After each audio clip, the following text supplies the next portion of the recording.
ప్రజెంట్గా ఇసుక పరిస్థితి ఏంటంటే దళారులు ఎక్కువైపోయాయి.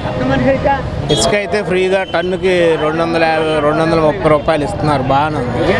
అది కూడా ఇసుక ఫ్రీయే, లోపల పోసినందుకు 230 రూపాయలు. పోతే మధ్యలో దళారులు, లారీలు ఓనర్స్, ట్రాక్టర్ ఓనర్స్ వీళ్ళందరూ దళారులు ఎక్కువైపోయి రేట్ మాత్రం కూడా తగ్గించే పరిస్థితి లేదు.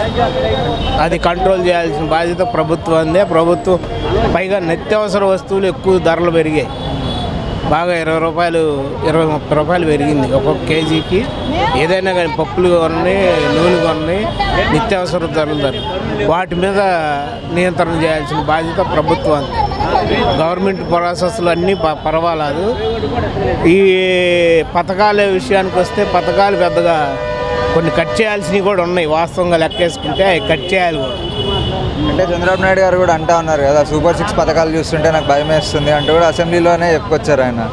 అవును, ఇప్పుడున్న పరిస్థితుల్లో బాధ్యతలన్నీ నెత్తి మీద వేసుకున్నప్పుడు కొన్ని ఆలోచించేటప్పుడు అలాంటి ఉంటాయి. సాధారణంగా ఆలోచించేటప్పుడు అవన్నీ ఉంటాయి, అవన్నీ సహజంగా నడిచాయి.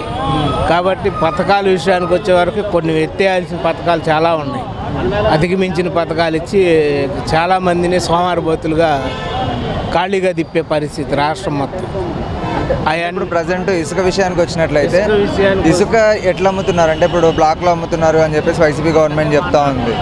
ఎంత రేట్లో అమ్ముతున్నారు అంటే ఏం చెప్తారు? 6,000 నుండి 7,000 అమ్ముతున్నారు ట్రాక్టర్. దానివల్ల ఇప్పుడు అక్కడ కట్టాల్సిందేమో 500 ట్రాక్టర్కి, ఇక్కడ వచ్చేటప్పటికేమో 7,000 5,000 అమ్ముతున్నారు. అంటే డ్రైవర్ ఎంత తీసుకుంటాడు, ట్రాక్టర్ అతను ఎంత తీసుకుంటాడు, ఆయిల్ ఎంత పట్టింది. 10 కిలోమీటర్లు వచ్చే వరకే 10 కిలోమీటర్లకి 1,000 రూపాయలకు తోలమన్నారు, 1,070 రూపాయలకు తోలమన్నారు గవర్నమెంట్. 10 కిలోమీటర్ల పరిధిలో 1,070 రూపాయలు తీసుకుని తోలమన్నారు. ఆ పరిధి అంతా మించిపోయి జనాల్లో కొంచెం అస్వస్థత ఉంది. అంటే ట్రాక్టర్లు తీసుకున్న వాళ్ళ దగ్గర కానీ, లేకపోతే లారీలు ఉన్న వాళ్ళ దగ్గర కానీ, మాకు ఈ కిరాయి అయితే గిట్టదు కదా, మేము అట్లా వేయలేమని చెప్పేసి అందరూ సిండికేట్ అయిన పరిస్థితి కనపడుతుంది.